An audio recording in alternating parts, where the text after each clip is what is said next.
Sí, acepten Por porque no te va. favor. Ahí está. Ahí está, ahí está, ahí está. Ahí está grabando. Ok, ahora sí. Profe, capaz si desactiva su cámara no se No, traba tanto. ya está, ya está, ya está, ya está. No, era un problema de que alguien puso que no aceptaba la grabación.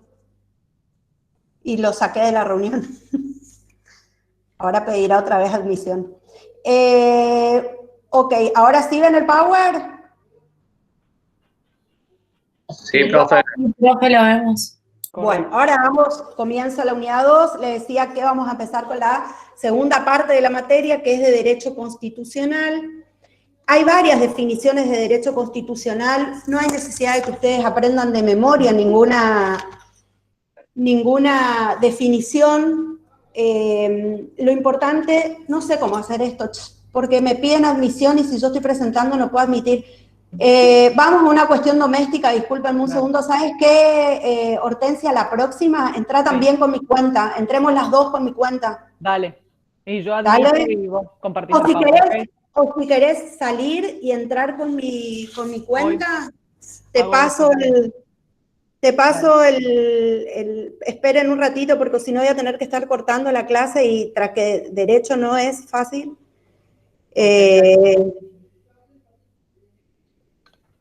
Le paso a Hortensia Ahí está. el de comunidad, lo sabes porque es karin.rosenblum Bien. @comunidadune. Ahí te pasé la clave. Bien, me voy entonces. Dale, vaya y entre otra vez. Así puedo empezar porque si no se corta todo el tiempo. Bueno, les decía que no hay necesidad de que ustedes aprendan de memoria una definición, lo que sí es importante que entiendan qué comprende el derecho constitucional. Y en esto, como les decía la clase anterior también, hay varios autores, cada uno tiene su escuela, su opinión. La cátedra ha tomado básicamente el concepto que nos da Mario Midón, que habla de que el derecho constitucional es una ciencia que estudia fenómenos políticos juridizados. ¿Por qué tomamos esta definición? Porque en general se quiere identificar el derecho constitucional con la Constitución solamente. Y derecho constitucional no es solamente el estudio de la Constitución. Por ejemplo, para llegar al dictado de la Constitución necesitamos, como vamos a ver en un ratito, que haya una necesidad de que esa Constitución sea reformada. La necesidad surge, como decíamos de la clase anterior, de una cuestión social, sociopolítica, donde en esa relación de mando y obediencia surge que hay necesidad de provocar determinados cambios institucionales en un país. Entonces, toda esa etapa previa a que realmente se reforme la Constitución o se cree la Constitución, son fenómenos políticos donde se da esta situación de relaciones de poder entre quienes mandan, entre quienes obedecen, entre gobernantes y gobernados. Entonces, la cátedra asume, digamos, o toma el concepto dado por Mario Midón, que es un profesor de Derecho Constitucional de la Facultad de Derecho de Corrientes, en donde se destaca que es la ciencia que estudia fenómenos políticos juridizados, es decir, fenómenos que suceden dentro de lo que es la relación política y que van a llegar a una juridización. ¿Por qué? Porque son fenómenos que van a implicar siempre la creación, modificación, transformación o extinción de derechos y obligaciones para las partes que componen esta relación de mando y obediencia. ¿Se entendió? Bárbaro. Cualquier cosa me para. ¿Cuáles son las fuentes del derecho constitucional? Es decir, fuente tomado en el sentido de origen, ¿qué va a dar origen o qué va a colaborar con la formación del derecho constitucional? Claro que en primer término, como fuente directa, obligatoria, la Constitución, los tratados, ya sean los tratados internacionales sobre derechos humanos. ¿Pueden silenciar el micrófono, por favor? Si no tengo que gritar mucho. Karin, discúlpame, aprovecho, cortaste un segundito. Hortensia me está pidiendo si le puedes pasar el código que aparece en tu celular, por favor, para que pueda acceder ella con la cuenta. Ah, sí. Te paso.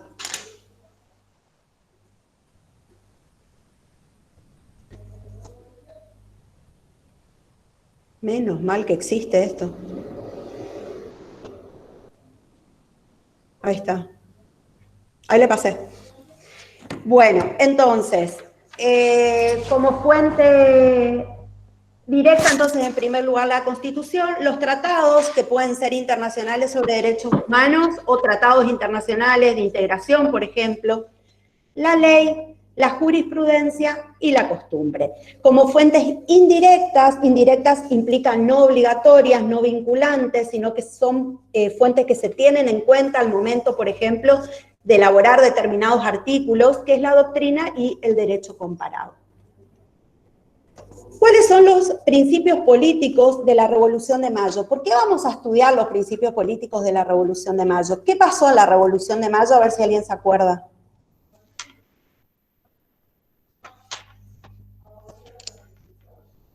¿Se acuerdan? El pueblo por primera vez elige un gobierno patrio.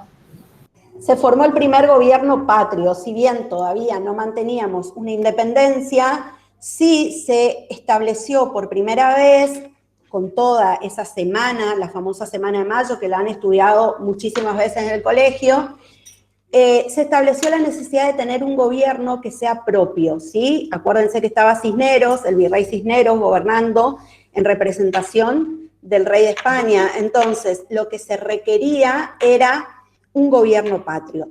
Estos principios políticos de la Revolución de Mayo van a ser los primeros principios que se van a tener en cuenta como fuente y como antecedente para después dictar la Constitución como la conocemos hoy en día.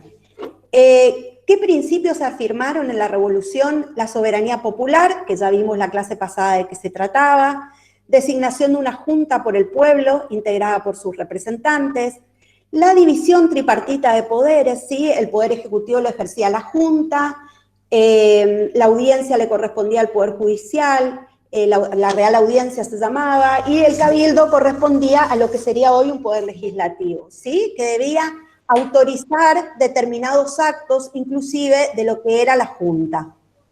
¿Alguien quiere preguntar algo? Sí, sí, acá te leo una pregunta de una de las alumnas que dice, ¿a qué hace referencia con derecho comparado en la filmina anterior?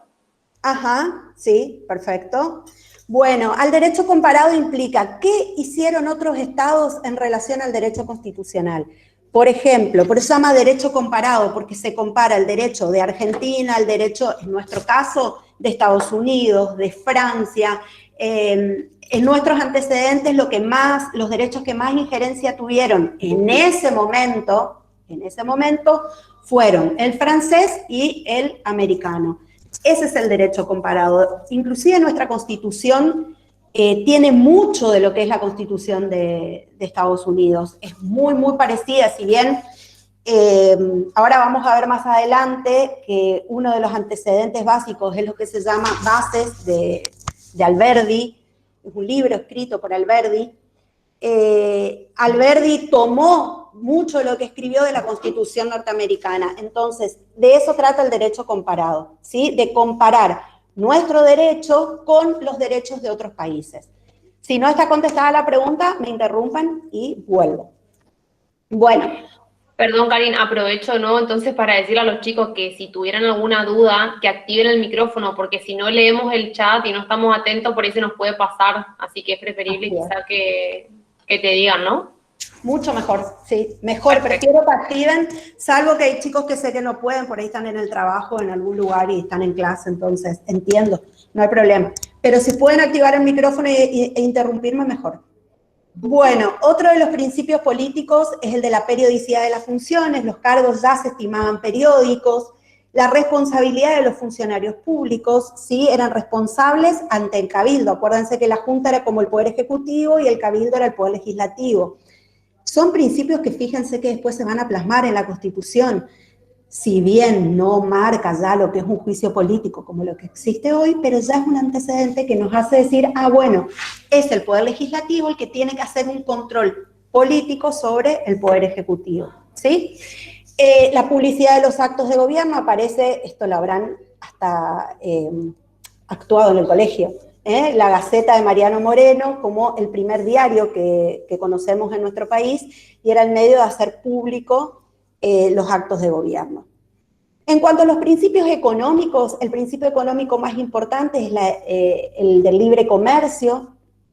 El del libre comercio era un principio importante porque permitía, justamente como su nombre lo indica, el comercio libre entre Europa y las Indias, porque si no lo que se hacía era monopolizar todo el comercio en una sola aduana, y claro que esa sola aduana era la de Buenos Aires, y eso implicaba que solo en Buenos Aires ingresaban todos los dividendos y el resto de lo que era el virreinato, no. Entonces se estableció el principio del libre comercio y además empezó a surgir lo que se conoce como una pequeña burguesía. Empezaron a haber profesiones como la de los abogados, empleados de comercio, artesanos. Empezaron a crearse, digamos, una nueva clase social en lo que era las clases de ese momento, ¿sí? Bueno, los primeros ensayos constitucionales, chicos, esto lo voy a pasar rápido, primero porque lo han estudiado antes, seguro, y segundo porque ustedes lo pueden leer tranquilamente, no es algo que necesite de explicación, simplemente es entender que en nuestro país hubo una historia que mostró que la Constitución, como la conocemos hoy, no se hizo de un día para otro. Y no solamente eso, sino que además sufrió realmente varios intentos hasta llegar a ser la Constitución federal como la conocemos, y con la consecuencia de mucha sangre corrida, porque no hubo un proceso pacífico, al contrario, siempre hubieron muchas guerras, muchas batallas, hasta inclusive en 1853, que no se termina, porque en 1853 Buenos Aires sale de la Confederación y no firma la Constitución de 1853 Buenos Aires. La firma, ahora la vamos a ver más adelante, después del Pacto de San José de Flores, después de haber perdido la batalla de Cepeda. O sea, hay una historia bélica bastante importante de guerras civiles en nuestro país. Entonces, sí tienen que saber que hubieron el reglamento del 24 y el 25 de mayo, sí, fíjense que es el que establece ya la división tripartita de poderes, como lo decíamos hoy. Lo mismo el Estatuto Provisional de 1811, ¿sí? Que establecía el proceso de cómo se tenían que elegir los miembros del triunvirato, que en ese momento el triunvirato era el Poder Ejecutivo, ya no la primera junta. El Estatuto de 1815, también se crea un ejército o una armada nacional, como para poder, si bien seguíamos con un virreinato, ¿sí? Ubiquémonos en esa época. El Congreso de Tucumán de 1816, donde se dicta la Declaración de Independencia, la Constitución de 1819, que también establecía una división tripartita de poderes, pero eran constituciones que tendían mucho al unitarismo, digo la de 1826 también, entonces juraron varias provincias, pero no Santa Fe, Corrientes y Entre Ríos. El Tratado de Pilar de 1820, que se firma entre Buenos Aires, yo me confundí, dije la batalla de Cepeda hoy y era la batalla de Caseros, pero bueno. En esta época es la batalla de Cepeda, que ya es Buenos Aires, firman después de la batalla de Cepeda el Tratado de Buenos Aires y las tres provincias disidentes anteriores que habíamos dicho, Santa Fe, Entre Ríos y Corrientes. Después viene la del Tratado del Cuadrilátero, la Constitución del 1826, que era terriblemente unitaria, entonces fue rechazada. Se llega al Pacto Federal de 1831, que es el antecedente más significativo en cuanto a cómo va a terminar siendo después nuestra Constitución.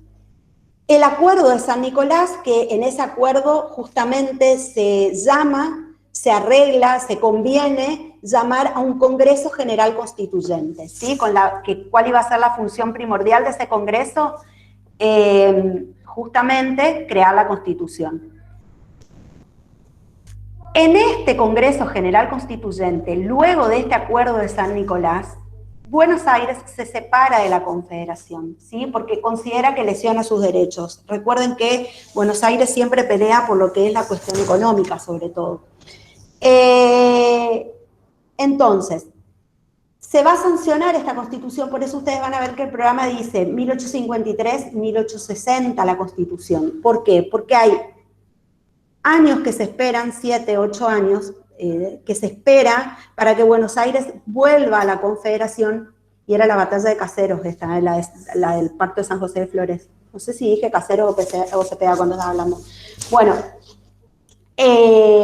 los principales redactores de la Constitución fueron Mariano Moreno y, como les decía hoy, Alberdi, una Constitución netamente liberal que corresponde a lo que vimos en la clase anterior con el constitucionalismo clásico que consagra los derechos individuales de las personas. Y decíamos, luego del Pacto de San José de Flores, ¿por qué está separado acá? Porque estos son primeros ensayos constitucionales y la Constitución se sanciona en 1853. Lo que pasa es que no podemos dejar de nombrar al Pacto de San José de Flores. ¿Por qué? Porque es el que, con el que definitivamente Buenos Aires vuelve a integrar la Confederación, a pesar de que llama una convención constituyente de la provincia para que revea esa Constitución de 1853, solicita que se hagan algunos cambios fueron más significativos que otros, pero en definitiva se sanciona la Constitución denominada 1853-1860, que es la Constitución como la conocemos hoy. ¿Hasta acá alguna pregunta? No, profe. No, profe. Bueno, seguimos. ¿Qué es la Constitución? La Constitución es la ley fundamental del Estado. ¿Por qué es fundamental? Dice, escrita o no, establecida o aceptada como guía para su gobernación. Nosotros podemos decir que la Constitución es ley fundamental y ley suprema. ¿Por qué? Porque es el fundamento, la base de todo el ordenamiento jurídico que va a venir por debajo de ella. Por eso ahora vamos a ver más adelante que una pirámide que está invertida, porque la Constitución es la base y a pesar de que sea la base, es la ley suprema. No hay ley por encima de la Constitución. Esto implica que todo el ordenamiento jurídico nuestro tiene que estar acorde a lo que la Constitución manda. Cualquier ley, tratado, resolución, reglamento, sentencia que esté en contra de lo que dicen los principios constitucionales, se considera que es inconstitucional. Por eso se determina que la Constitución es ley fundamental y suprema. Fundamental, fundamento de todo el ordenamiento jurídico del Estado. Suprema, no hay ninguna otra ley por encima de ella. Hay diferentes tipos de Constitución, ¿sí? ¿Alguien quiere? Dale. ¿Los decretos están por encima de la Constitución? No hay nada por encima de la Constitución. Nada. La Constitución es ley suprema. Ahora lo vamos a ver en un cuadrito, ¿sabes? Dale, gracias. ¿Y los tratados internacionales, profe? Ahora lo vemos, porque justamente hay algo que se denomina prelación de leyes o sistema de prelación de leyes que están instituidos en el artículo 31 y 75 inciso 22 de la Constitución y que ahora lo vamos a ver bien gráficamente. ¿Les parece? ¿Me dan un ratito que lleguemos hasta ahí?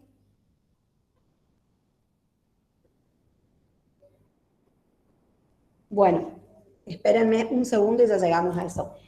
¿Qué tipos de constitución podemos encontrar? Racional normativa. La racional normativa es una constitución obviamente escrita en función de lo que es el pensamiento, la razón humana, donde hay...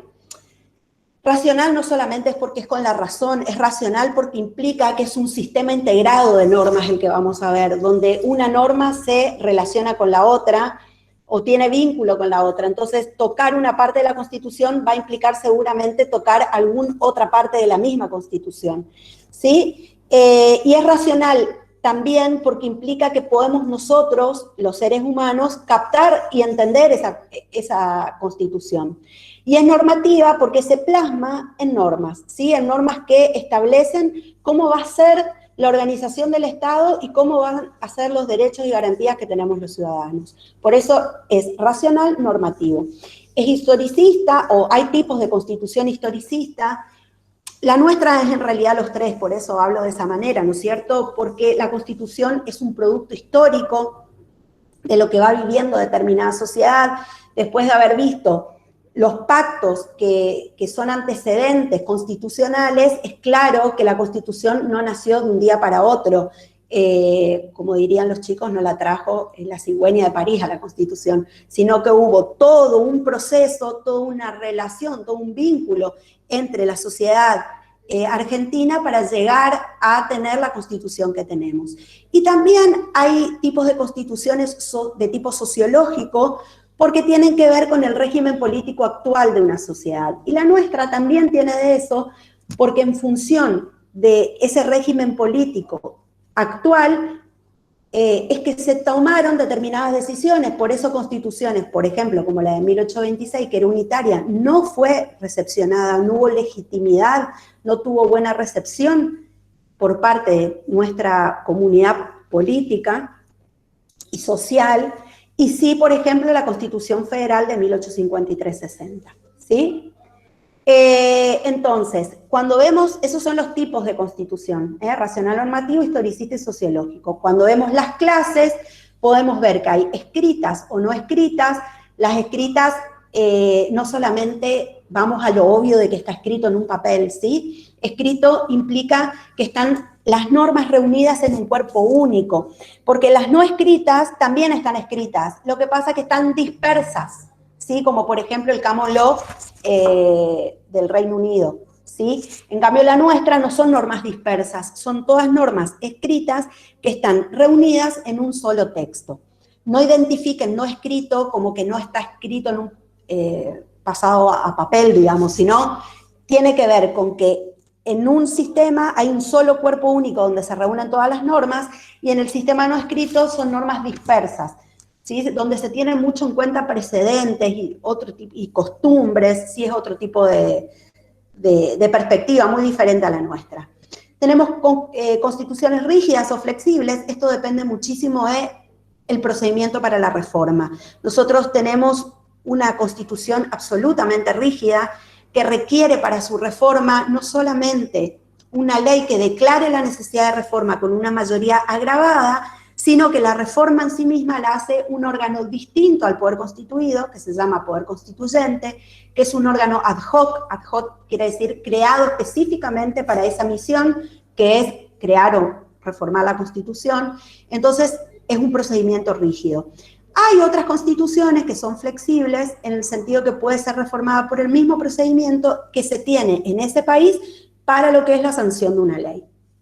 Y después tenemos constituciones originarias o derivadas. Originarias, si es la que constituye por primera vez al Estado, no hay ningún ordenamiento previo, anterior ni superior. En cambio, la derivada es la que ya establece la reforma de una constitución que existía previamente. Podemos decir que la Constitución de 1853-60 es originaria y la Constitución de 1957 y 1994 son constituciones ya derivadas. ¿Por qué?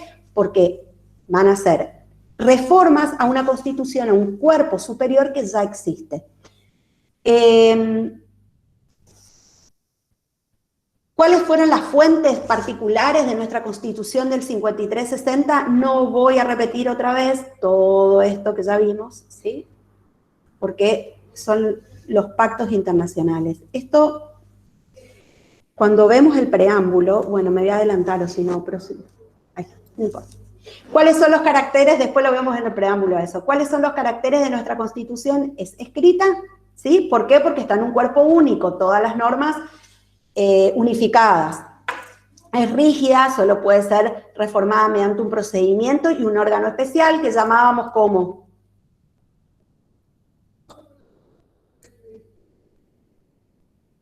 ¿Comisión constituyente puede ser? Sí, convención constituyente, en este caso puede ser reformadora o convención constituyente originaria, depende si estamos ante una constitución originaria o derivada. Perfecto. Es formal y es racional, normativa, histórica y sociológica. Ok. ¿Cómo es la estructura de nuestra Constitución? Nuestra Constitución, al inicio, nos encontramos con un preámbulo, que es una introducción a la Constitución. En el preámbulo vamos a encontrar quiénes lo dictan, en nombre de quién los dictan, por qué dictan, ¿sí? Cuáles son los objetivos. Acuérdense que en la clase anterior habíamos visto que en el preámbulo estaban los fines del Estado. Y después tenemos dos grandes partes, una parte dogmática, y una parte orgánica. Esto lo van a trabajar con la profe Hortensia en el práctico, entonces lo voy a pasar para seguir más adelante, ¿sí? Pero básicamente la estructura que ustedes van a ver es un preámbulo, una parte dogmática, donde están las declaraciones de derechos y garantías, y una parte orgánica, donde están los poderes del Estado. Vamos a encontrarnos también que existen básicamente dos tipos de normas, operativas y programáticas. Las normas operativas son aquellas que no necesitan ser reglamentadas para poder ponerse en funcionamiento. Se denominan normas autosuficientes. En cambio, las normas programáticas necesitan de otra norma posterior que las reglamente y las haga funcionar. ¿Alguien tiene una constitución a mano? Sí, profe. Bueno, a ver, la primer partecita, no la primer parte, la primer frase del artículo 15 de la Constitución, ¿qué dice?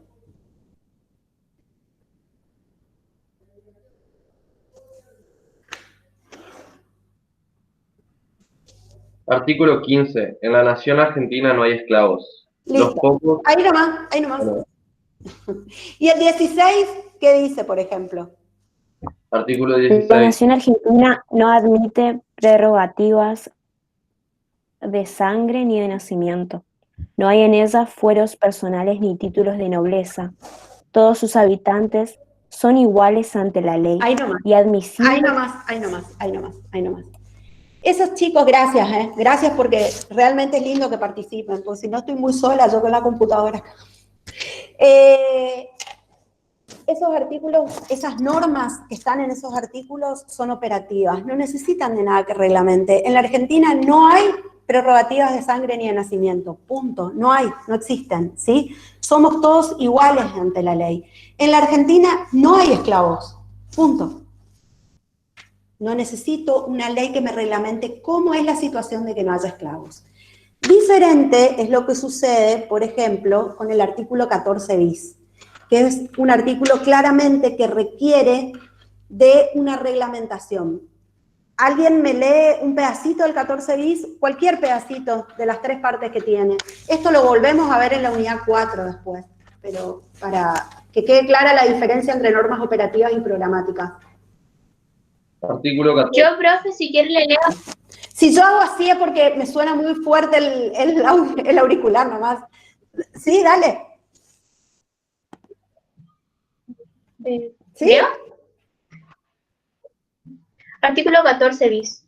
El trabajo, en sus diversas formas, gozará de la protección de las leyes, las que asegurarán al trabajador condiciones dignas y equitativas de labor, jornada limitada, descanso y vacaciones pagadas. Ahí nomás. Fíjense la diferencia entre este artículo y el que leímos anteriormente.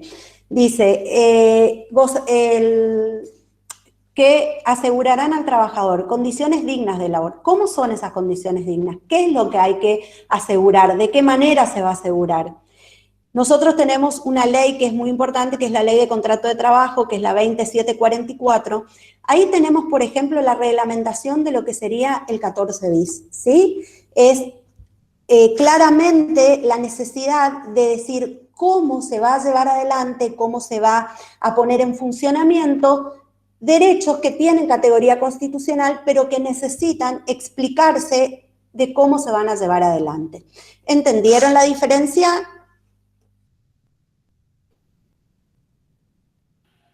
Sí, profe. Bueno, vamos con la primera parte que es el preámbulo, ¿sí? El preámbulo, como decíamos hoy, es una introducción a la Constitución, un breve prólogo, explica el fundamento de la legitimidad del nuevo orden constitucional, ahí está el fundamento jurídico, donde se encuentra la ley. ¿Se acuerdan que vimos la clase pasada de legitimidad de origen y legitimidad de ejercicio?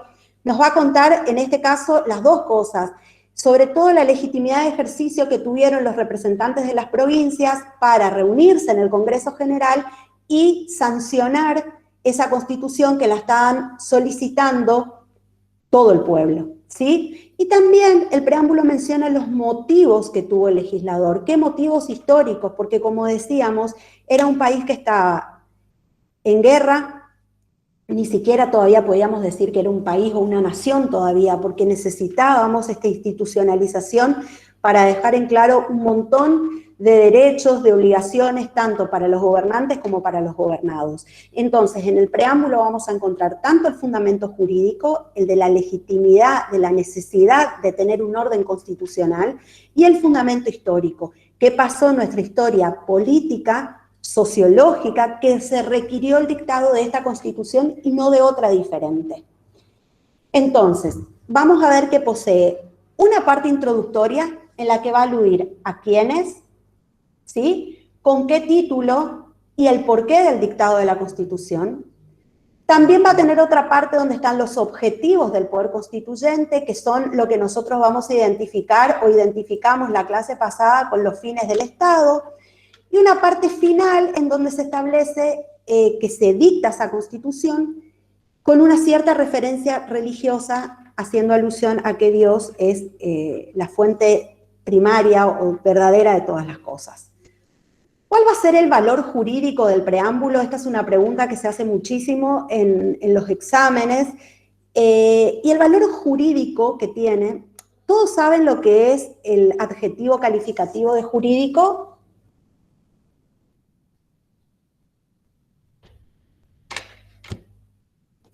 Profe, ¿puede repetir la pregunta? Si todos saben qué significa el adjetivo calificativo de jurídico, ¿cómo es la relación jurídica? ¿Qué significa eso? ¿Saben lo que significa?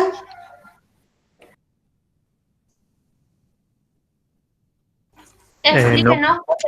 Dale, les explico. No, porque pudieran haberlo visto tranquilamente en Fundamentos de Derecho Civil y Comercial, porque cuando yo estaba en esa materia y daba actos jurídicos, en general yo lo explicaba, porque vamos a ver a este adjetivo, todos ya saben lo que es un adjetivo calificativo, ¿sí? Lo que califica al sustantivo. Entonces, en este caso, cuando nosotros vemos este adjetivo de jurídico, implica que siempre va a haber una creación, modificación, extinción o transformación de derechos y obligaciones para las partes que intervienen, siempre.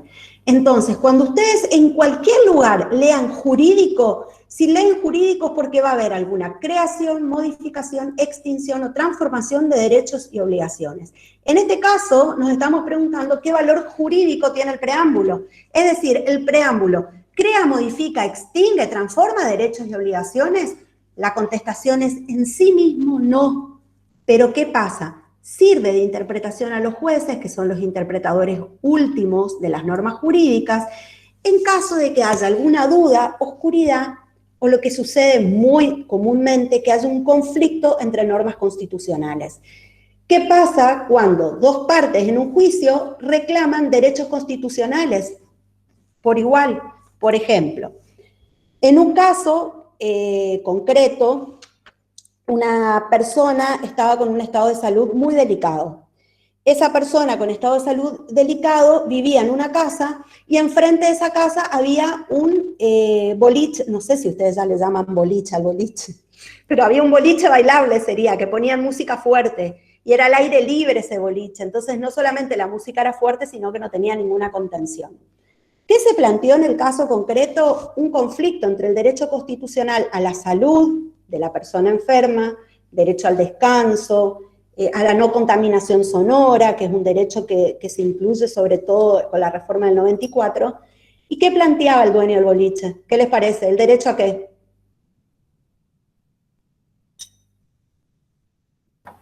Propiedad privada, capaz. También, propiedad privada y otro más.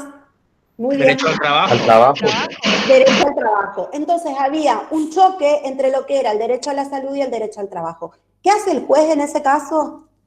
Va a los fines que tuvo el legislador constituyente, al convencional constituyente, y decir, bueno, ¿cuáles son los fines establecidos en el preámbulo? Voy a resolver este caso teniendo en cuenta cuáles son los fines que el preámbulo establece. En el caso concreto decidió a favor de la salud. ¿Por qué? Pero fíjense lo que hizo este juez. Si bien decidió a favor de la salud, le estableció al dueño del boliche no que dejara de trabajar, sino que creara las condiciones como para que pueda trabajar sin estar haciendo un daño a otra persona. ¿Sí? Porque justamente se dio ese conflicto entre normas. ¿Qué dice el preámbulo? No, los representantes del pueblo de la nación argentina, ahí es, ¿se acuerdan que la pregunta primera era ¿quiénes? ¿Sí? ¿Y con qué título? ¿Quiénes? Nos, o sea, nosotros, los representantes del pueblo de la nación argentina. Y hablamos de una legitimidad ya de ejercicio, porque ya están ejerciendo la representación del pueblo argentino. Reunidos en Congreso General Constituyente. Acá ya nos están contando que no están reunidos en cualquier tipo de reunión, sino que hay un congreso implica que hay muchos, ¿sí? General, donde participan todas las provincias, claro que ya saben la historia con Buenos Aires, y es constituyente. ¿Qué significa que es constituyente? El objetivo de este congreso es sancionar la Constitución, dar origen a la Constitución, por eso es un poder constituyente originario, ¿sí? Como lo vimos en la clase anterior. Por voluntad y elección de las provincias que la componen. Acá también se expresa la legitimidad, porque esa gente se fue a reunir no porque quiso, esa gente se fue a reunir porque hubo una voluntad expresada a través de una elección mediante las provincias que componían en ese momento nuestro país. Es la voluntad expresada de las provincias preconstituyentes para formar una constitución. Claro que hubieron provincias importantes como Córdoba, Santa Fe, Entre Ríos, Corrientes, Salta, Tucumán, ¿sí? Ahora, provincias como el Chaco no existían. Si éramos un territorio nacional, no éramos una provincia en ese momento. En cumplimiento de pactos preexistentes, por eso les decía hoy cuando vimos la filmina que lo íbamos a ver más adelante en el preámbulo, ¿por qué se reúnen para cumplir pactos preexistentes? ¿Qué pactos preexistentes les parece que se cumplieron en 1853? Básicamente los dos más importantes que decíamos hoy. ¿Se acuerdan?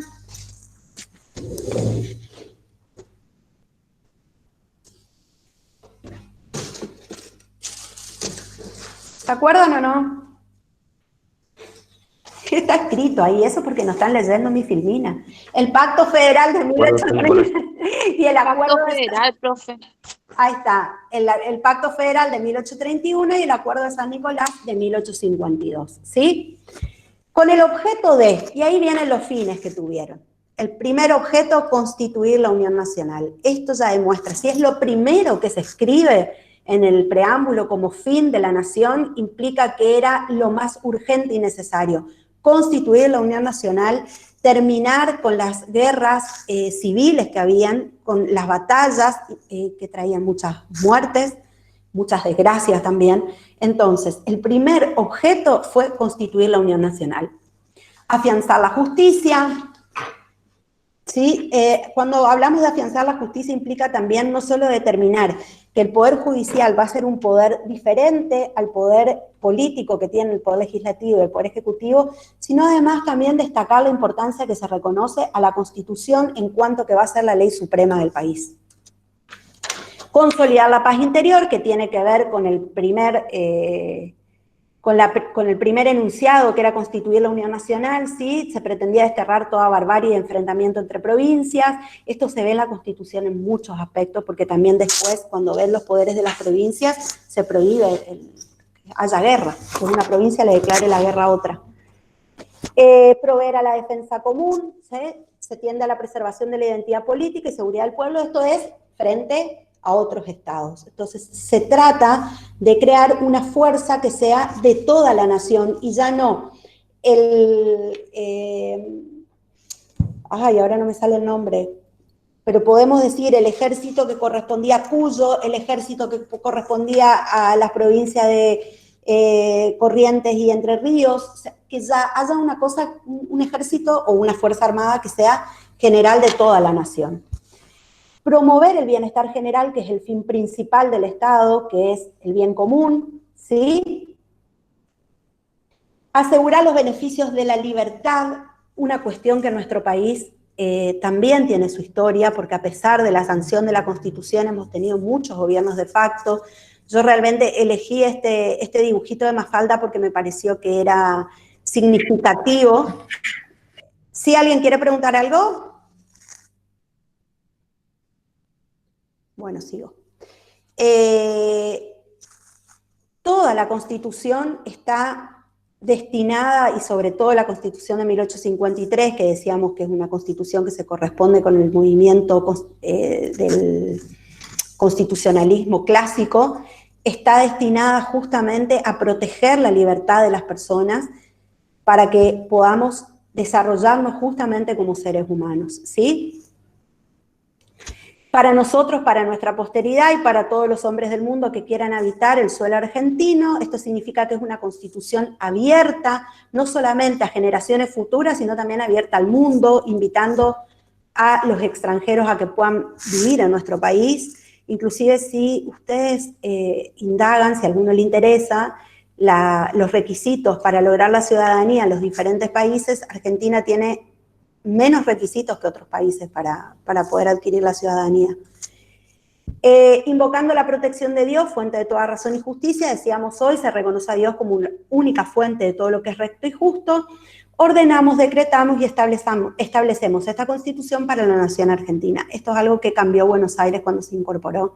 En vez de decir nación, decía otra palabra que ahora no me estoy acordando. Nos indica las facultades que tenía el Congreso Constituyente, porque constituye, ¿sí?, como soberano y representante del pueblo argentino, esta Constitución originaria de 1853. Profe. Sí. Ay, que me suena. ¿Se escucha? Sí. Profe, en la parte que dice, invocando la protección de Dios, fuente de toda razón y justicia, ¿eso solamente hace referencia a la situación a favor de la Iglesia Católica o de cualquier culto? Bueno, es una excelente pregunta. En realidad hace referencia a la Iglesia Católica. ¿Por qué? La Iglesia Católica, ustedes lo habrán visto en Fundamentos de Derecho Civil y Comercial, es el único credo que es considerado una persona jurídica de derecho público. Y en nuestro artículo 2 de la Constitución, si bien el artículo 2 fue reformado, antes se decía que el gobierno argentino adoptaba el culto católico apostólico romano, y ahora no se dice eso, sino que ahora se dice que sostiene, ¿sí?, no que lo adopta. Inclusive cuando veamos, bueno, ya se los digo, antes del 94 para ser presidente, por ejemplo, se tenía que ser de religión católica, o si no, no se podía. En su momento el presidente Menem, inclusive, que no era católico, se cambió de religión. O sea que sí, básicamente hace referencia a la Iglesia Católica. Todo el resto de los cultos, todo el resto son personas jurídicas de derecho privado que tienen que hacer su registro en el registro de culto. Esto implica jurídicamente dos posturas totalmente distintas. Sí, decime. Sí, no, yo había interpretado como que era como una cláusula que era como evocativa religiosa, o sea, cualquiera podía elegir la religión que quería y como que eso, o sea, no era solo católico. No sé si me estoy explicando bien, pero es como que pensé que... Perfecto, te explicas perfecto y no está mal lo que estás pensando, porque realmente no hay en la Constitución nada que no indique que vos podés elegir el culto que vos querés. Claro. Inclusive ya para ser presidente no se exige ninguna religión, o podés no ser de ningún culto, también. Así que no está mal lo que pensás. Ahora, si vos me decís el constituyente de 1853, ¿a qué hizo referencia? Te tengo que decir, lo hizo la Iglesia Católica. De hecho, la Constitución de 1853 decía que el Estado adoptaba la religión católica apostólica romana. ¿Se entiende? Está, profe, está. Muchas gracias. No, de nada, gracias a vos. Bueno, vamos entonces al procedimiento de reforma, ¿sí? Ok, dice, el artículo 30, ¿quién lo quiere leer al artículo 30? Está ahí en la filmina, es para que yo me calle nomás un ratito. Sí, profe, leo. Dale. Artículo 30, la Constitución puede reformarse en el todo o en cualquiera de sus partes. La necesidad de reforma debe ser declarada por el Congreso con el voto de 2/3 partes, al menos de sus miembros, pero no se efectuará sino por una convención convocada al efecto. Muchas gracias. Bueno, del artículo nomás podemos sacar un montón de cosas, ¿sí? Dice, la Constitución puede reformarse en el todo o en cualquiera de sus partes. Acá vamos a ver una situación que la vamos a ver un poquito más adelante para no entrar todavía en esto, ¿sí? Vamos a empezar acá, porque están por ver el procedimiento. La necesidad de reforma debe ser declarada por el Congreso. ¿Qué poder es el Congreso? Legislativo. Poder legislativo. Entonces quiere decir que la necesidad de reforma debe ser declarada por ley, ¿sí? Con el voto de las 2/3 partes al menos de sus miembros. Esto implica que es una mayoría agravada, porque en general es por la mayoría de los miembros.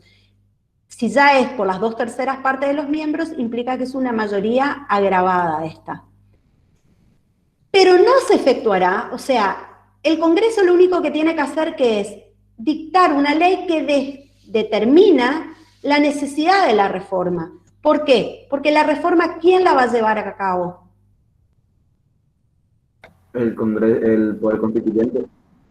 La Convención Constituyente. Entonces, vamos a ver claramente que hay dos partes. Una parte donde interviene el Congreso, que es un poder constituido, creado por la propia Constitución en 1853, y otra parte que ya va a ser constituyente, que es la que va a llevar adelante la Convención Reformadora.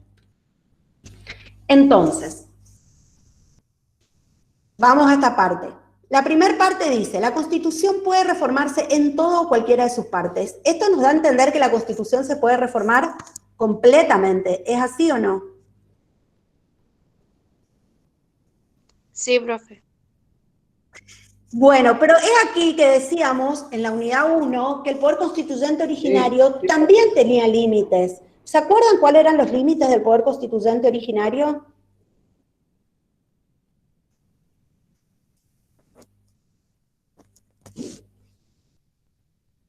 Bueno, les digo yo.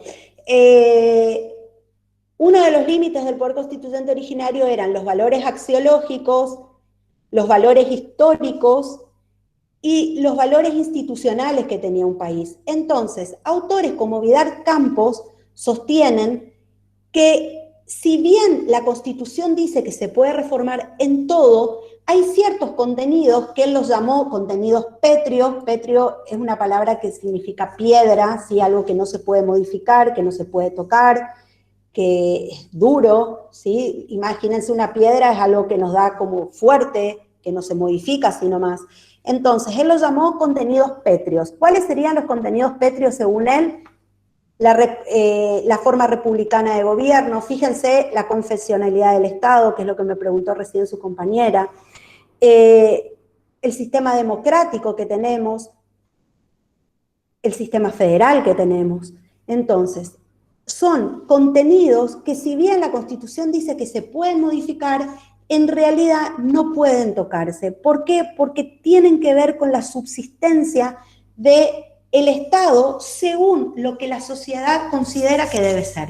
Entonces, mientras la sociedad no sufra una modificación, no solamente en su estructura social, sino también en su estructura ideológico-política, no pueden tocarse sus contenidos. ¿Alguna pregunta? Sí, decime. ¿A qué se refiere con confesionalidad del Estado? Lo que decíamos hoy con la compañera, el artículo 2 de la Constitución Nacional, que dice que el Estado argentino sostiene el culto católico apostólico romano. Claro que Vidal Campos, en su expresión, hablaba de la Constitución antes de la reforma del 94, que decía que el Estado no solamente sostenía, que el Estado adoptaba. Imagínate que si el Estado adopta, se confiesa como católico apostólico romano. Eso es lo que él decía que no se podía modificar. Fíjense que en el 94 no se modificó. Solamente se cambió y se puso que el Estado sostiene. Entonces hay una relación muy particular entre la Iglesia y el Estado, que lo vamos a ver creo que en la unidad 4 o 5, no me acuerdo en este momento, cuando vemos los concordatos con la Santa Sede, es decir, cómo se dan esas relaciones entre el Estado argentino y el Estado vaticano. Pero así todo, se abrió al mundo, a las religiones, porque ya no exige que el presidente sea de ninguna religión, ni los congresales tampoco, ni los jueces de la corte tampoco, ¿sí? Esa es la confesionalidad. Bueno, gracias. ¿Sigo? ¿Puedo seguir? Perdón, Karin, acá están haciendo preguntas en el grupo y Dale. me parece que te las Dale, podría dale. leer como para no salir del tema. Dale. Pregunta Alex Velasco. ¿Y solo el poder constituyente puede modificar la Constitución? Sí, solo el poder constituyente. Y no otro Sara poder. Fretes, que bueno, no sé si quiere explicar su pregunta porque me parece que no se entiende, dice la aplicación que tiene en relación a las leyes. Es La decir, Constitución. si se lo considera o no como ley, pero no entiendo si se refiere a la Constitución o no realmente. A ver si nos dice.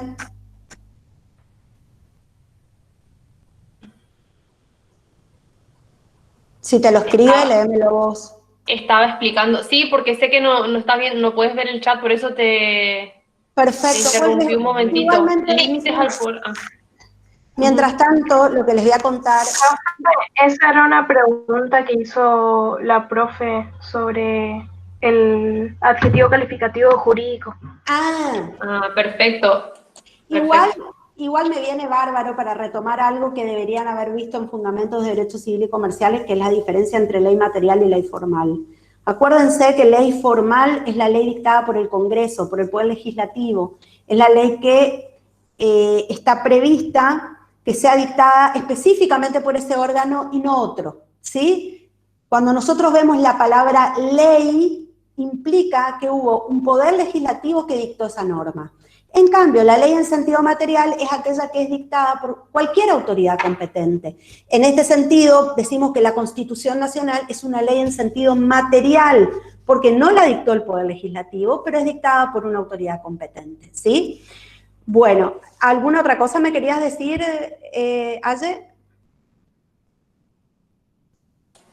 No, yo ninguna realmente. Te estaba leyendo el chat nada más. Pero acá pregunta de nuevo Alex Velasco. Chicos, usen el micrófono si pueden en lo posible, porque realmente por ahí se nos van las preguntas y salimos de tema. Alex Velasco te pregunta, ¿el poder constituyente no puede cambiar de ser federal a unitario? Ajá. Y Agostina Casidía Aguirre dice, usted nombró que lo jurídico, o que jurídico habla de modificación y transformación de derechos. ¿Cuál es la diferencia entre cada uno? Ajá, perfecto, bárbaro. Y Alex dice que está en el trabajo, que por eso escribe. Perfecto, no hay problema. No puede cambiar a unitaria la Constitución. ¿Por qué? Porque hay un pueblo que no está de acuerdo con que haya un régimen unitario en nuestro país. No solamente hay un pueblo, ya hay instituciones creadas de manera federal, hay un poder judicial establecido de manera federal, o sea, es imposible crear un régimen unitario. Si vos me decís, profe, ¿pero lo puede hacer o no? Y sí lo puede hacer, pero lo van a declarar después ilegítimo, que es lo que pasó con la Constitución de 1826, que nunca fue, nunca surgió. ¿Por qué? Porque si no hay legitimidad, por más que vos tengas el voto, no sirve, no se puede después cumplir con eso. Entonces, desde el punto de vista, te diría, formal, y no hay ninguna, no hay nada que te diga expresamente que existen contenidos pétreos, porque no lo hay, pero sí existe un valor, una ideología, un régimen, un sistema político, sociológico, ideológico, institucional en la Argentina que es imposible que se cree un régimen unitario. Eso por un lado. Y por el otro lado, modificar o transformar un derecho lo tendrían que haber visto, les digo, para no irme con eso porque lleva su tiempo, pero ustedes lo vieron que no es lo mismo la novación de una obligación que lo que es, que sería transformar algo en otra cosa nueva, por eso se llama novación de las obligaciones, y ahí tenés la transformación de un derecho en algo totalmente distinto, que lo que implica nada más una modificación, por ejemplo, cuando uno hace una transacción que modifica derechos, pero no los transforma, ¿sí? Si quieren eso me lo dejan después en Instagram y los explico para no irme con temas que particularmente no tienen que ver acá con el derecho constitucional, ¿sí? Pero básicamente si vas para ese lado, fíjate la diferencia que hay entre los conceptos de innovación y transacción, por ejemplo. Sí. Profe. Sí. ¿Me escuchan? Perfecto. Yo tengo una consulta. Sí. El tema del cambio de adoptar la religión católica a aceptarla tiene que ver también con este cambio en la sociedad. Sí, pero te tenés que ubicar en 1994, no te ubiques ahora. Te tenés que ubicar en 1994, son muchos años atrás también. Bien, gracias. Claro, ubíquense en los momentos históricos, no sé hoy qué pasaría en relación a la confesionalidad del Estado, sinceramente, no lo sé. Pero cada transformación tiene que ver con un movimiento histórico que se está viviendo, y ese movimiento histórico tiene que ver con una forma de pensar, con una forma de ser, con una ideología, ¿sí? Bueno, vamos a las etapas de la reforma, que decíamos que la primera etapa era esta primera etapa se da en el ámbito del Congreso, que es la etapa de iniciativa preconstituyente, porque no estamos todavía en una etapa de la convención constituyente reformadora, sino que estamos dentro del poder constituido, que es el Congreso, quien va a declarar la necesidad de reforma a través de una ley, ¿sí? Cuando va a declarar la necesidad de reforma, va a establecer, primero, la necesidad de que se reforme la Constitución, va a poner los fundamentos de por qué se necesita que se reforme la Constitución, y va a establecer un contenido acerca de sobre qué puntos se requiere que se modifique la Constitución.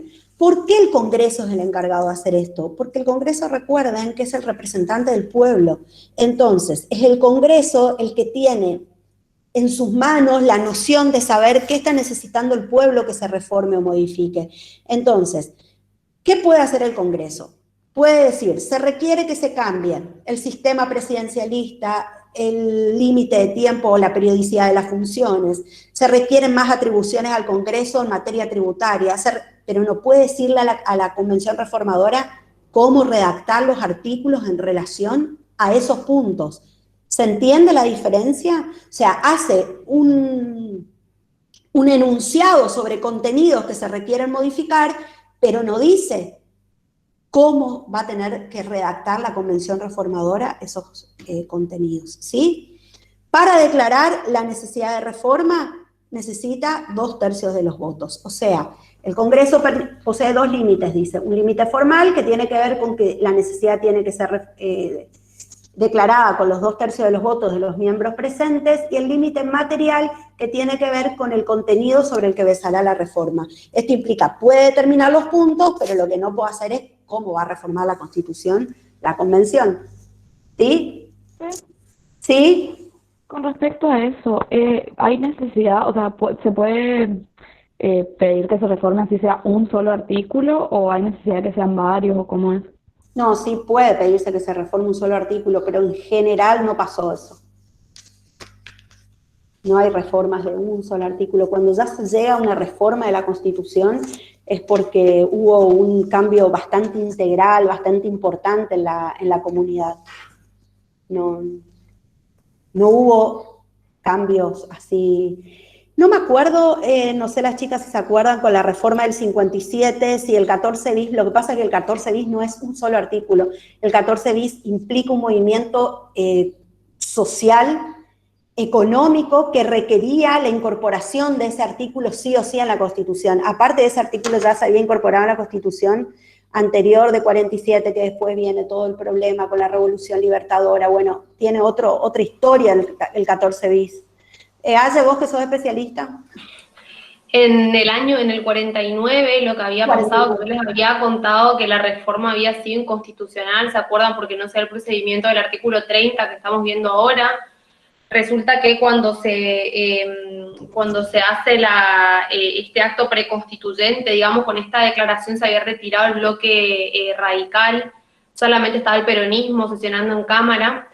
Entonces, no cumplía con este límite formal que estábamos viendo, ¿no es cierto?, del acto preconstituyente.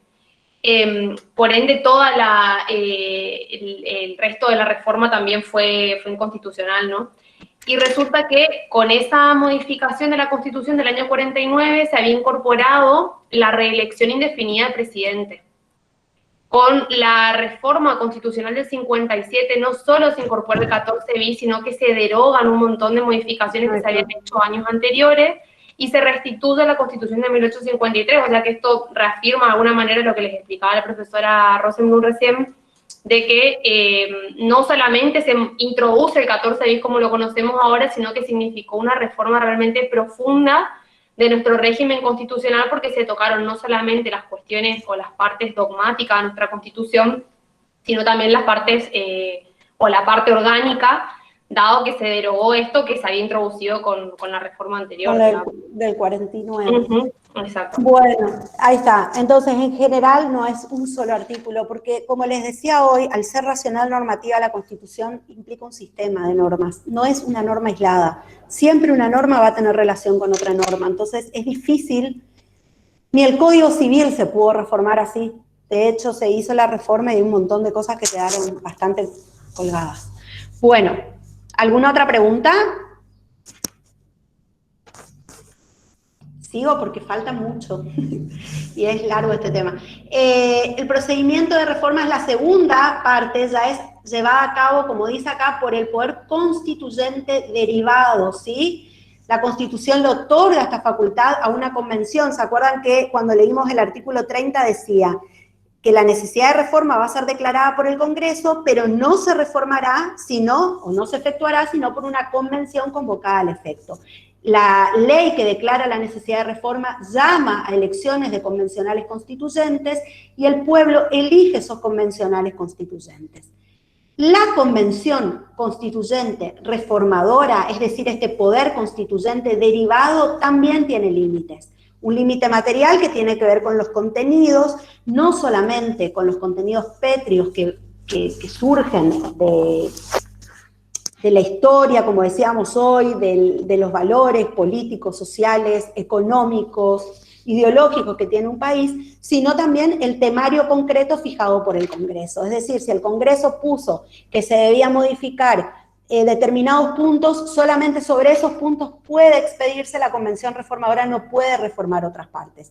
Y el límite formal implica un plazo, que hay veces que la ley que declara la necesidad de reforma establece que la convención debe reformar la Constitución en un plazo determinado y si no lo hace, queda automáticamente disuelta, ¿sí?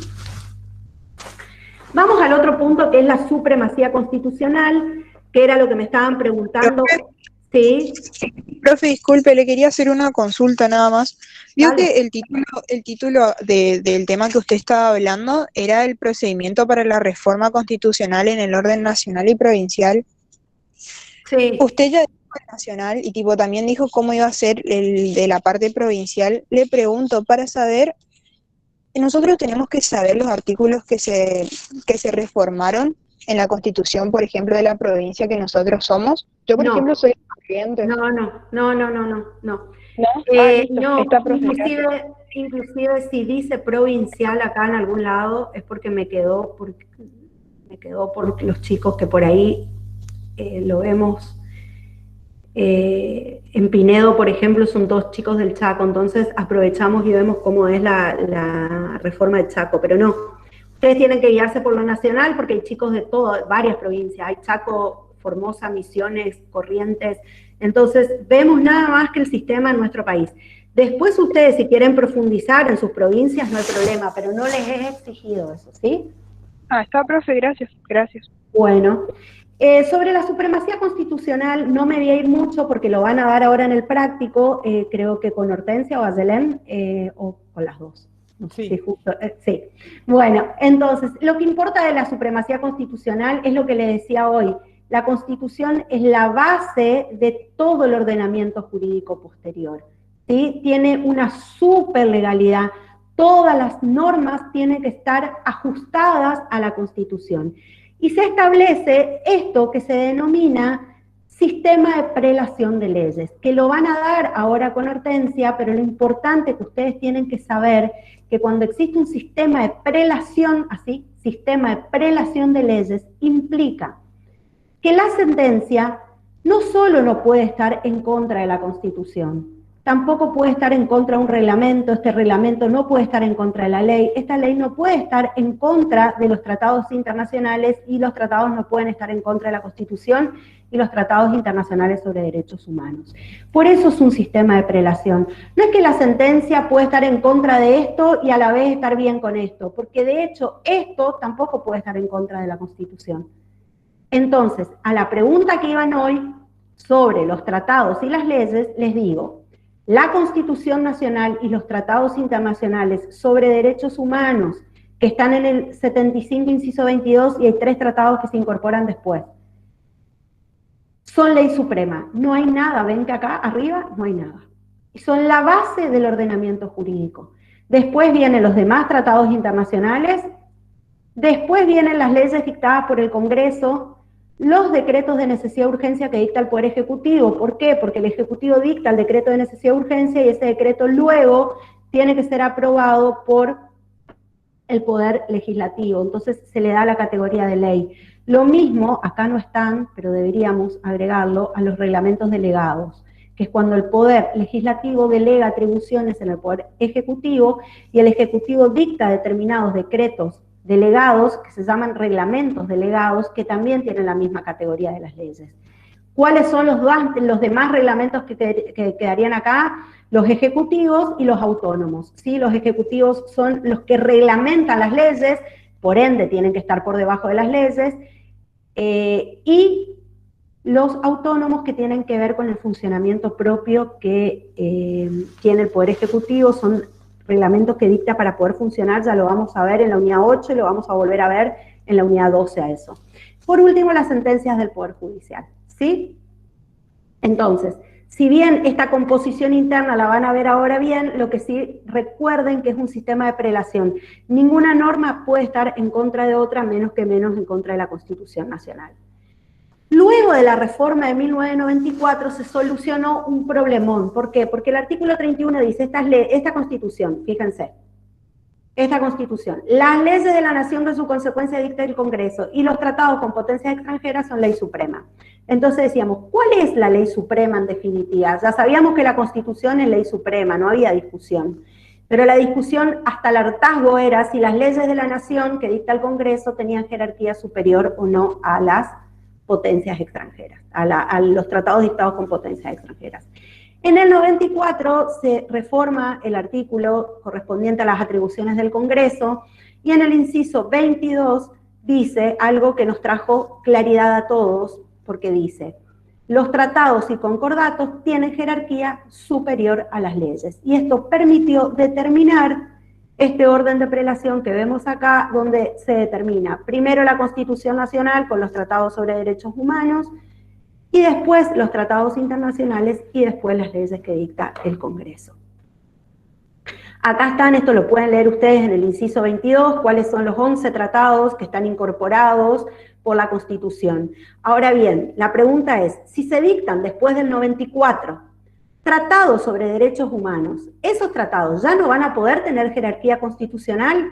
Entonces la Constitución resolvió diciendo que si esos tratados y convenciones sobre derechos humanos, luego de ser aprobados por el Congreso, es decir, si eran aprobados por el voto de las 2/3 partes de la totalidad de los miembros de cada Cámara, podían gozar de jerarquía constitucional.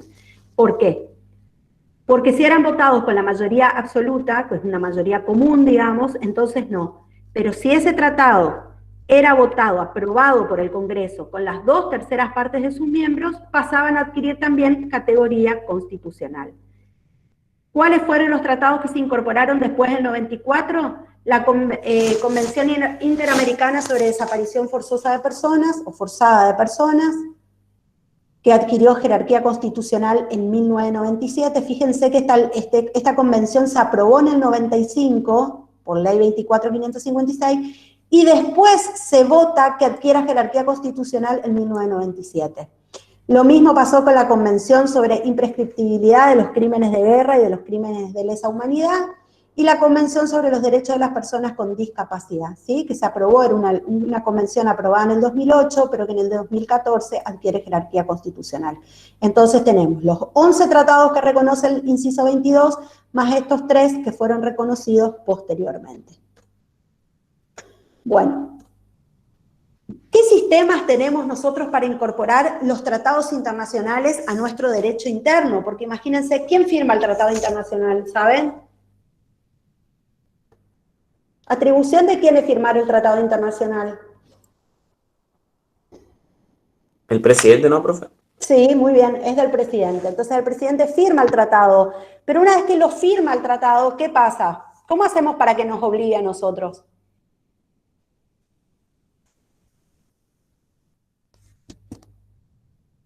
La obligación de las 2/3 partes del Congreso. Las 2/3 partes es solamente si queremos una mayoría agravada para determinados tratados sobre derechos humanos, otorgarles jerarquía constitucional, o si no, no hay necesidad de esa mayoría agravada, ¿sí? Para incorporar, pero está muy bien, está perfecto, para incorporar los tratados internacionales al derecho interno, hay dos sistemas, un sistema dualista y un sistema monista. El sistema dualista, que no es el nuestro, sostiene que existen dos derechos, un derecho interno y un derecho externo. Entonces, para ingresar una norma del derecho externo al derecho interno, hay que transformarla, es decir, hay que dictar una ley del derecho interno que transforme ese tratado internacional y se dicte como si fuera una ley nacional. En cambio, en el sistema monista se sostiene que existe un solo orden jurídico, por lo tanto, un tratado internacional para entrar en vigencia requiere solamente que se cumpla con el procedimiento de que el presidente lo firma, porque es jefe de Estado, es el representante ante las naciones extranjeras, pero luego sea aprobado por el Congreso. Nada más, una vez que es aprobado por el Congreso, el presidente lo ratifica en el exterior y se termina el asunto. Es decir, para la conclusión del tratado, en nuestra Constitución se siguen 3 pasos. Primero, el Poder Ejecutivo firma el tratado con potencias extranjeras, porque el Poder Ejecutivo, acuérdense, es jefe de Estado, el presidente, nos representa ante las naciones extranjeras.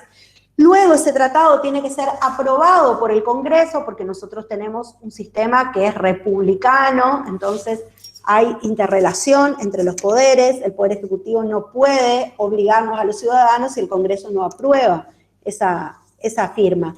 Y después el Estado argentino, a través del presidente, tiene que ratificar el tratado. ¿Por qué? Porque le va a contar al orden internacional de que efectivamente el Congreso lo aprobó y ya va a ser ese tratado de cumplimiento obligatorio en nuestro país. ¿Qué pasa cuando el Congreso no aprueba ese tratado? El presidente tiene que hacer la denuncia del tratado. ¿Qué significa? Tiene que hacer una declaración como presidente de la Nación, es una declaración, como dice la Filmina, unilateral, en la cual el Estado argentino decide retirar su consentimiento a un tratado internacional y rompe su obligatoriedad en relación a ese tratado. ¿Está? ¿Alguna pregunta?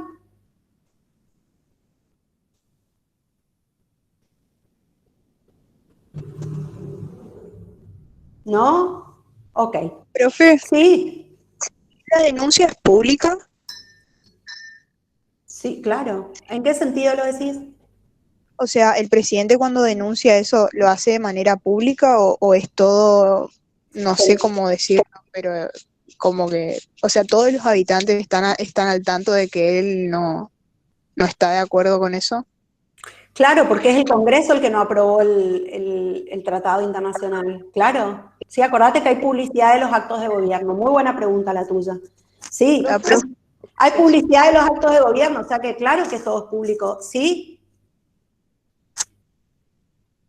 Profe, ¿Sí? ¿eso tiene que ver con el boletín oficial o algo así o es otra cosa? No, el boletín oficial es la Gaceta de Mariano Moreno de esta época. Sí, claro. El boletín oficial es el medio oficial donde se hacen públicos los actos de gobierno. ¿Profe? Gracias, profe. ¿Profe? ¿Sí? Durante el tiempo que tarda el Congreso en decir si acepta, digamos, esto que firmó el presidente, ¿qué pasa con ese tratado? ¿No está vigente? No. No, no, no, no. No, no es obligatorio, ¿sí? Es una garantía para nosotros que el Congreso haga ese trabajo, justamente en función del principio republicano de gobierno, ¿sí? El control que tiene que haber entre los poderes. Sí, esto se llama control e interdependencia entre poderes. Bueno, ¿sigo? Vamos a control de constitucionalidad.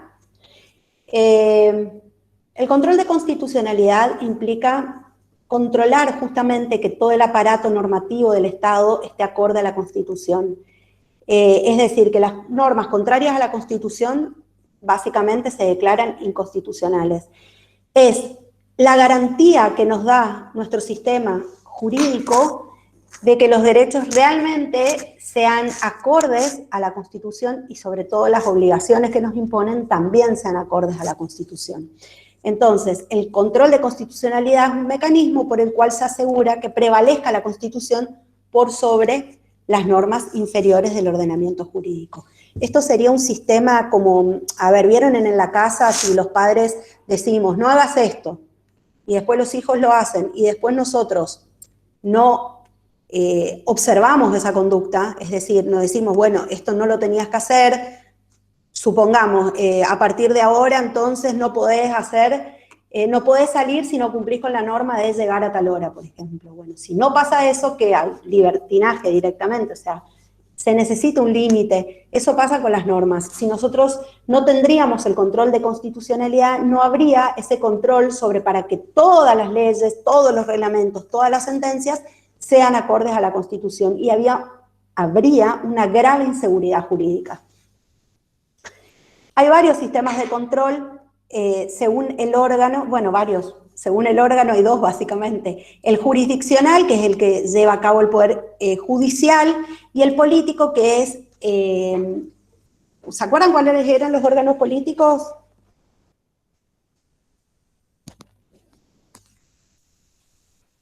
El poder ejecutivo y el poder legislativo eran los órganos políticos, ¿sí? Entonces, cuando el control está a cargo de los órganos políticos, el control es político. Y o si no es jurisdiccional.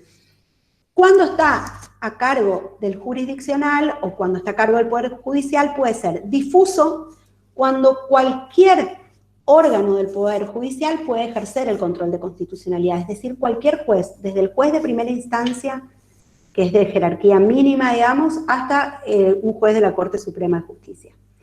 O concentrado cuando es un único órgano especial, específico, que se elige para hacer o ejercer el control de constitucionalidad.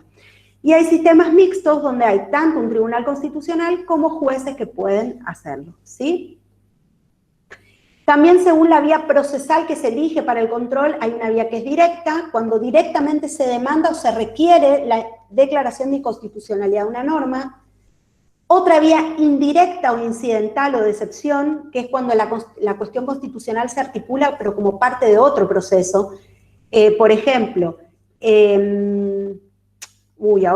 ahora salió en los diarios esto que les voy a contar acá. El Estatuto del Empleado Municipal de la Ciudad de Resistencia establece que pueden forzosamente jubilar a los empleados municipales cuando cumplen los años de servicio. Pero la ley 4044, que ahora tiene otro nombre, creo que es la 800H o algo por el estilo, porque cambió todo acá, determina que es obligatorio jubilarse a partir de los 60 años. Entonces, ¿qué hace la municipalidad? Igualmente manda la orden de jubilación de personas que por ahí tienen 50, 52 años. Entonces, ¿qué piden estas personas cuando le manda la municipalidad la orden de que se jubile? Piden al juez que ordena a la municipalidad que cese en esa orden, que retrotraiga esa orden. Y además, como excepción o vía incidental, piden la declaración de inconstitucionalidad del artículo del Estatuto del Empleado Público, donde establece que se tienen que jubilar cuando cumplen los 30 años de servicio. ¿Por qué? Porque lo que promueven, digamos, es que ese artículo es contrario a la ley que establece que recién a los 60 años se deben jubilar. Y esto no solo les enseña lo que es una vía incidental o indirecta, sino que además les enseña lo que les decía hoy de la prelación, del sistema de prelación de leyes, donde ninguna norma puede estar ni siquiera en contra de una norma superior. No es que no pueden estar siquiera en contra de la Constitución, ni siquiera en contra de una norma superior. Por eso existe en nuestro país el sistema de prelación de leyes. Y el otro sistema de control es el de elevación del caso, que es efectuado por el juez que, conociendo un proceso, lo eleva a un órgano especializado solamente para que éste lo resuelva, o sea, solamente para que ese órgano resuelva si hay o no una situación de inconstitucionalidad. Según los efectos, pueden ser interpartes o erga omnes. Interpartes es cuando la declaración de constitucionalidad va a tener efectos solamente entre las partes que iniciaron el proceso judicial. En cambio, erga omnes es cuando, independientemente de quién haya iniciado el proceso, lo que se dictamina va a tener efectos para todos. ¿Cómo es el sistema de control de constitucionalidad en Argentina? ¿Aye o Orte, ustedes alguna de las dos daba el práctico sobre esto? Aye. Sí, pero bastante más cortita la pregunta, ¿eh? Pero sí, yo lo tengo el práctico. Si querés lo explico en el práctico, Karin, como te parezca. Lo explico rápido y por ya Dale, terminamos. sí, mejor para cerrar la parte teórica. Buenísimo, gracias. Bueno, ¿cómo es nuestro control de constitucionalidad en Argentina? Esto lo digo en Argentina, ¿sí? A nivel federal, no las provincias, es diferente.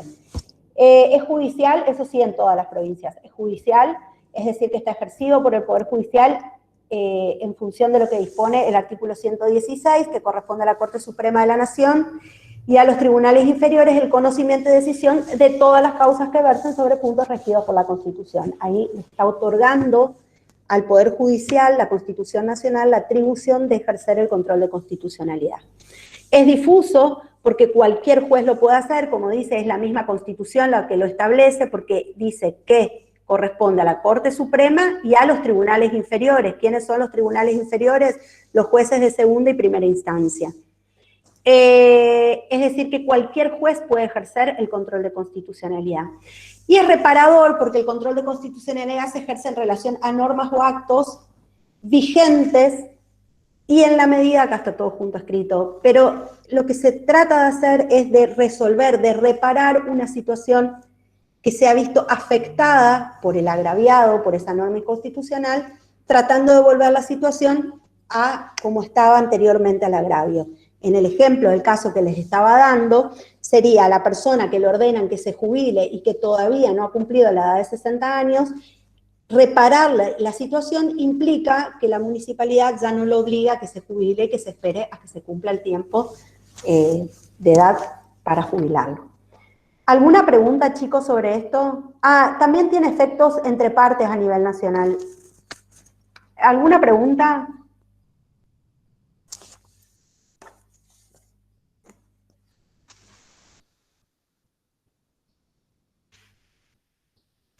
Karin, hay uno de los chicos, Sara preguntó, profe, ¿qué es el control de convencionalidad, que es distinto al de constitucionalidad? Qué suerte que existen. Todo el tiempo dije, no me tengo que olvidar del control de convencionalidad, no me tengo que olvidar y nada, me olvido. Es así, chicos, en función, a ver si puedo salir de acá, en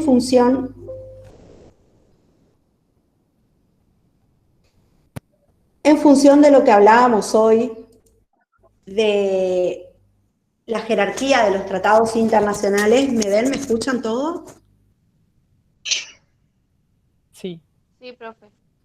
Bueno. Sí, profe. En función de lo que hablábamos hoy, de la jerarquía que adquirieron los tratados internacionales,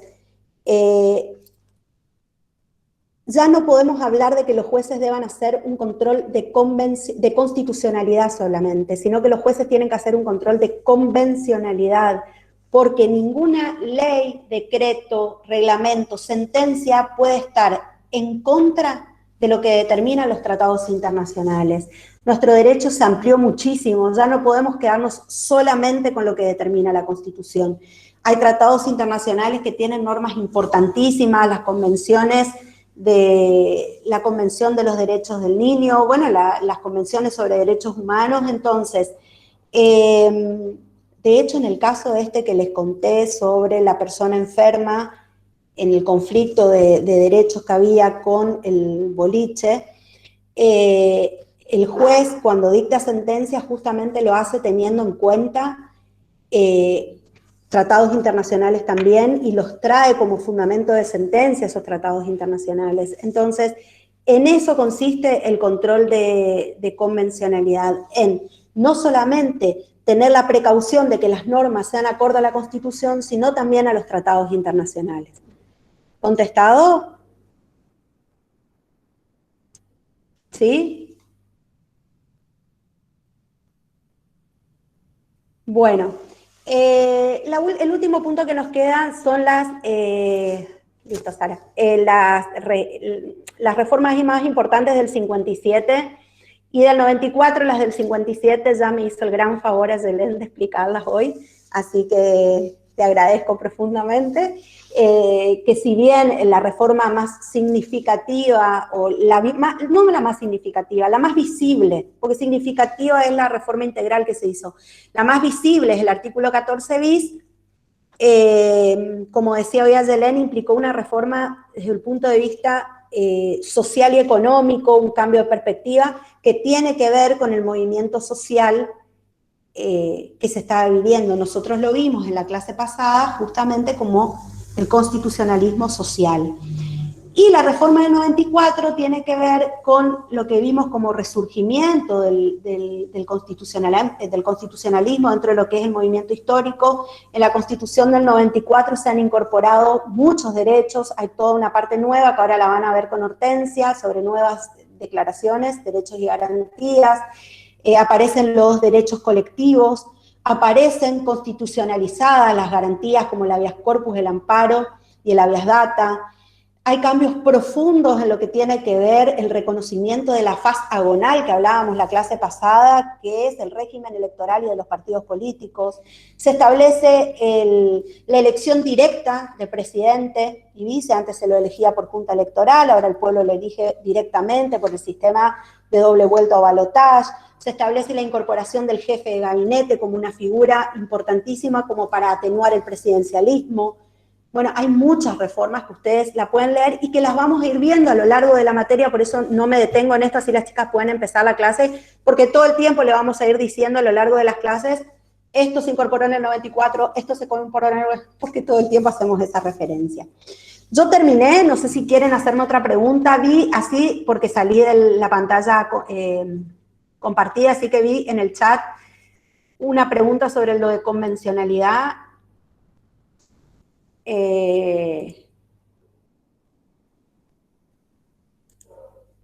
No sé qué decía. Entonces el control de convencionalidad se asegura que las normas estén de acuerdo no solo a la Constitución, sino también, correcto. Los tiene locos lo de la faz agonal, porque no saben lo que me han preguntado en Instagram por la faz agonal. La faz agonal es la faz en la que se accede al poder, es todos los procedimientos, todos los procesos, todos los actos que hay que realizar para poder acceder al poder. Si lo decimos burdamente, es la lucha por acceder al poder, la faz agonal. ¿Sí? ¿Cómo accedo? Bueno, en nuestro país se establece claramente que tiene que ser a través de un régimen donde hay que presentarse como candidato en un partido político, pasar por las PASO, que en la clase pasada ya habíamos determinado bien, que era a través del 1,5% de votos que hay que tener para poder después pasar a la etapa de elección. Esa es la faz agonal, es cómo accedo al poder, ¿sí? ¿Alguna otra pregunta? ¿Quieren hacer? Me parece que nos damos para un descansito, chicas, no sé qué dicen ustedes, si descansamos un ratito para iniciar la práctica o le metemos nomás. No sé cómo quieran. Los chicos, si Como consideran... estés vos de tiempo, Orten, en realidad. No, bien. ¿Les parece? Bueno.